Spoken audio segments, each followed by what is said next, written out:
$3.1 billion.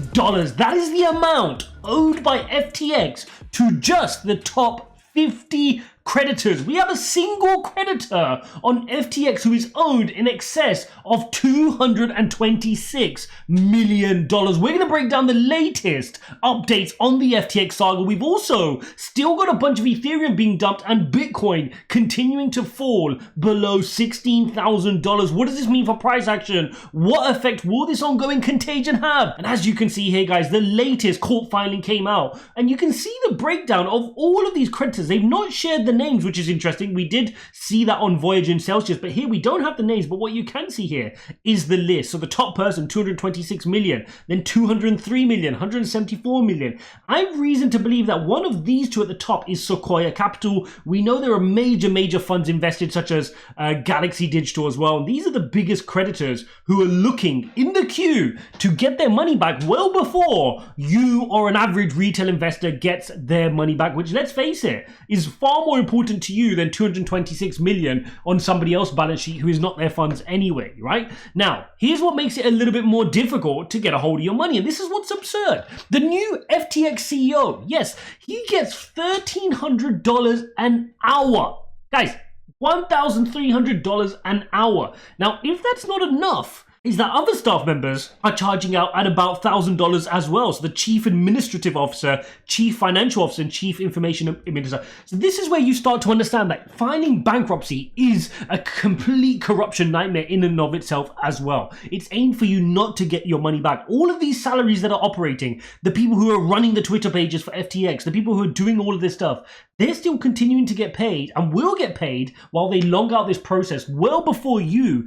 get any of your money back. So to expect that you're going to get a high percentage of your money back is hugely unlikely, right? You're going to be taking a serious haircut and waiting a very long time before you see any of your funds from this huge FTX fraud. Big week coming up. We've got the FOMC minutes coming out on Wednesday. We will be looking out for that. Right now, you can see that Ethereum continues to dump here. Another negative day to the downside, down almost 2% here today. And again, if you haven't watched my video from yesterday, make sure you go watch that because I explain exactly what this FTX hacker, which I don't believe is a hacker, of course, is doing with Ethereum. Remember, they were the 36th biggest Ethereum whale, so they can cause some huge pain to the Ethereum price, and they're currently offloading in the amounts of millions at a time from Ethereum to REN BTC. And there's a really interesting link between REN BTC and Alameda, which further backs up the motive of that hacker. So make sure you get caught up on my video from yesterday where we dive into that. In this video, I'm going to show you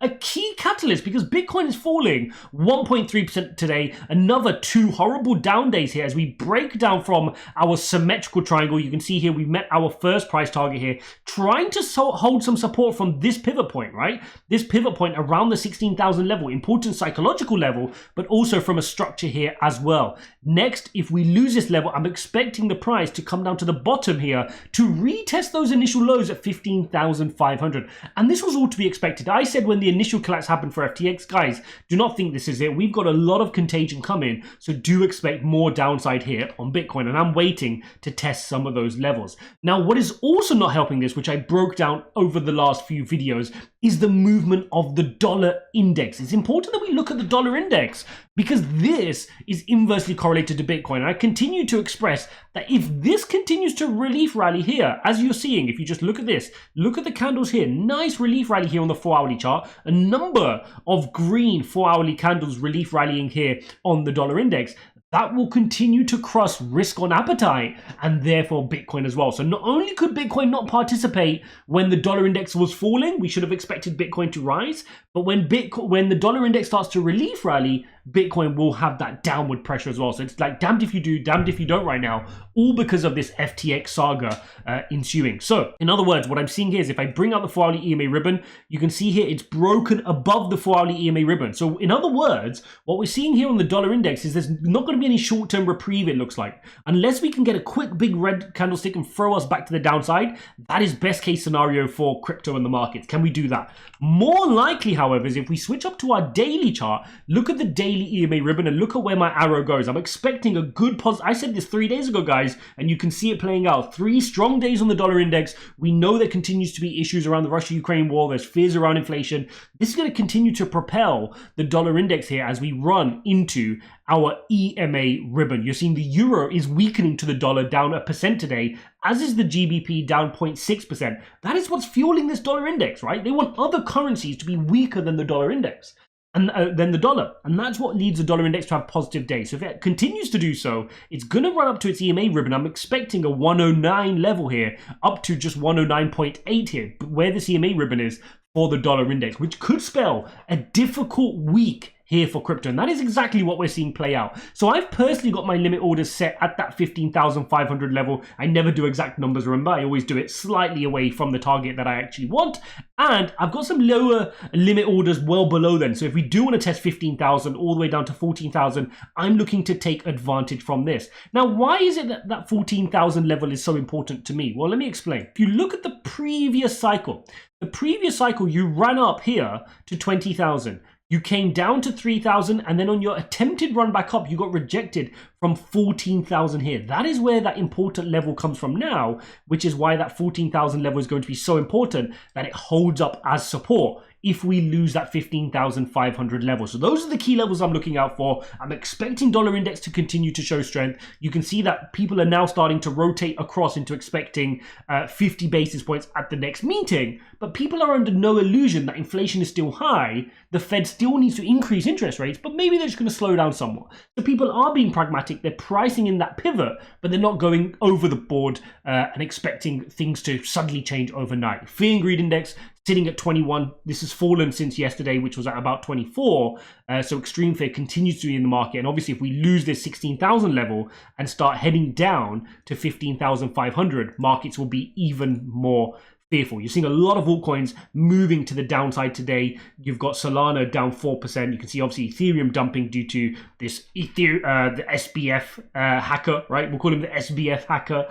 You can see Algorand down 3.6%, Avalanche down 2.5%. It's been a red day in the markets, and it's a difficult period to navigate. All this is going to continue to play out, guys. This FTX contagion is not over. We're going to continue to get more news about this. And a lot of people are like, oh, the markets are priced in, we're good to go. No, it's not that simple, guys. You've got this double whammy effect of the FTX ongoing issues, which will continue to create uncertainty in the market. But at the same time, macro issues haven't resolved. So all that happened was we had a period where the macro environment was doing okay last week, and equity markets decided to move in the green. But at the same time, where we were supposed to have our relief rally up to 30,000, remember I was saying that Bitcoin could have relief rally up to 28, 29,000 before coming back down lower to these levels, we weren't allowed to do that because of Sam Bankman-Fried and FTX. So all we're doing is we're waiting now for this dollar index to show some strength. Equity markets I expect to be red, and then you can see Bitcoin struggling as well. So I'm getting ready for some more lower price points. Again, it comes down to conviction. How many times have we spoken about the need to have conviction in these markets? If you don't have conviction, it's going to be really, really tricky. But one thing is for sure, we have seen that all major cohorts since the FTX collapse have rotated across to accumulation. That's what the data is suggesting. That's not me saying it. It's not anybody else saying it. If you want to watch that video, I'm going to link it up here so you can watch that deep dive into the on-chain metrics. It will be a worthwhile use of your 8 minutes to go watch that video and understand what are the actual metrics showing us. Not what a bunch of people are saying on Twitter. What are the metrics showing us about people's behavior? Because sometimes people tell you that they're not buying, but in the background, they're accumulating because they want that cheap Bitcoin. Hope you guys enjoyed this video. Don't forget to smash the like button and subscribe. Check out the links in the description, and I'll see you in the next one.